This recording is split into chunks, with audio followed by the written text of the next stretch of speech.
India is the fourth largest producer of leather in the world and accounts for an estimated 80 million animal killings annually for the production of leather.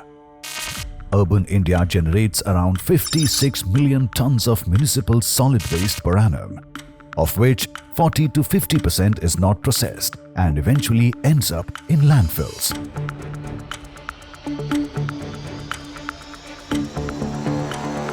It takes about 2,700 liters of fresh water to make a single cotton t-shirt, enough to meet one person's drinking needs for 2.5 years. By embracing a closed-loop system, fashion could streamline material reuse and recycling, eradicating waste and pollution. We'd be cutting ties with virgin materials and instead tapping into nature's rhythm for regeneration. Circular Design Challenge mirrors India's pivotal role as a trailblazer in sustainable culture and climate action. As India's fashion scene strides forward, the world takes note and follows suit.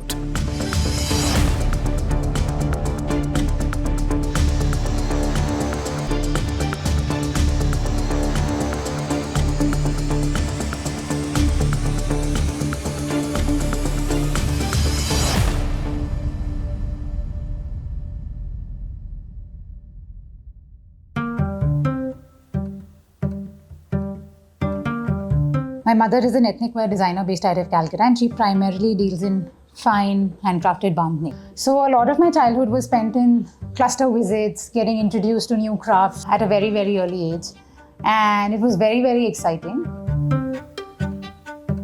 I had a creative mind all throughout, and I went ahead and did my fashion design at NIFT right after school. But I could never connect with the idea of a fashion designer. And 4 years in NIFT, I was constantly I just kept on thinking that why am I doing this? Until literally the end of NIFT, when you have to sort of create your final collection, I came back to these materials that I have grown with, which are the discarded yarns of bandhni that I continue to work with now. And what was the most exciting part was that I got a first-hand experience of how to make my own textiles, because that was a core to this entire process.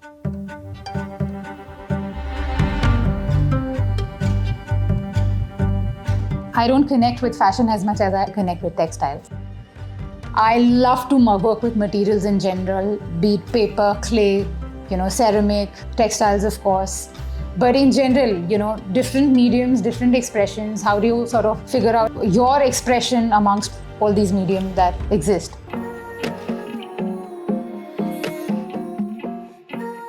I have spent 20 years in the HR space. Straight after MBA, started worked across very boring industries, hotels, insurance, banking, consulting. And then in 2019, I somehow just got tired of doing what I was doing and I wanted to do more. My father is a leather exporter, so I started really researching sustainable alternatives to leather. So one Google search and all these materials come up, and most of those materials were not available in India. So I remember getting so excited and going to my dad saying, you know what, I think this is where the business is going, this is where we should take it. I was also going through a really hard time personally at that point. I was separated, my daughter was just 9. But then I said, you know what, there's never a good time to do it if you want to do it. And so in 2019, I registered my brand, Beej. And 3 weeks into our launch, COVID happened. And it was a curveball. And the business came to a grinding halt. The first time I experienced climate change, I used to travel a lot to the Lakshadweep Islands. I used to scuba dive. I started at a very, very young age when I was 12. And a lot of the reefs that I saw when I was 13 and 14 didn't exist when I was 18. And a lot of that was because of global warming, El Nino, bleached corals. And that was how I kind of realized that climate change is real, climate change is happening. I knew Janali for 2 years. She was working with this very exciting material and I was helping her test it out in my factory. Banoffee leather has been a process of R&D and development. There are already other plant-based leathers out there. So people are working with mycelium, genetically engineered cells. And so I got to see a lot of it, to understand a lot of this. And then I said, why not do this from crop waste? And so we started thinking of materials we could use. We tried mango, we tried wheat straw. We've landed on banana because It's available throughout the year, it's available everywhere, and it's available in large quantities of waste. So it's been a great team of leather technologists, material scientists that have been working behind the scenes to develop Banofi. It's taken a lot of trials, testing, lots of ups and downs, and we're really... Was that housekeeping? I need these to make a point.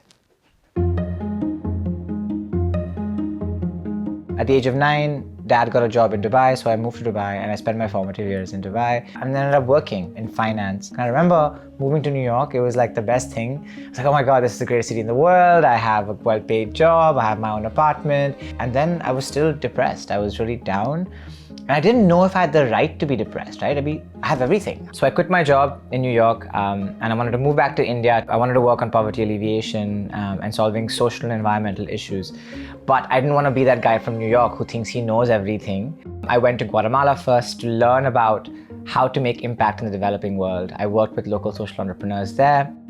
When I came to India, I spent the first year researching what is poverty, what environmental issues are there that are worth looking at, and that's when I came across the waste management space and realized that we have 4 million waste pickers who live really poor lives, and at the same time you have this untapped potential in waste, and that's what led us to the work we do now. So we make the world's first recycled sunglasses from impossible to recycle plastic waste like packets of chips. We've built a novel process to do this while incorporating waste pickers into the solution. And we're just getting started.